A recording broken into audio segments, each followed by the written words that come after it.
They can inspire poets, provide some welcome shade, or bear fruit. But if it's your neighbor's tree, well, then it could be a big pain in the ash. There are three very common tree troubles. First, overhanging branches. Now, the law says you can do anything you want to your own trees, but you can't harm your neighbors. So, you can trim here to the property line anything that hangs over onto your property. But if your trimming kills the tree, well, then you're probably going to have to pay for a new one.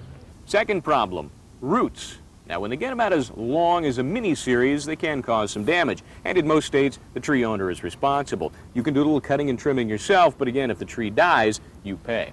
If you talk to your neighbor and he or she won't pay for the concrete or wall repair, you can always fix it yourself and ask them to pay you back. No help? Well, you may end up in small claims court.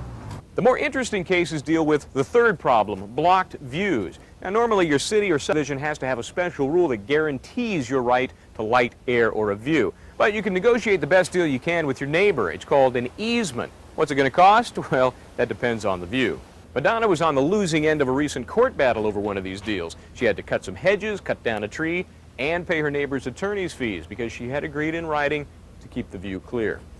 Here are the basic rules. You can trim but not kill the tree, cut roots and seek reimbursement for damage caused, and you need a written agreement to protect your view.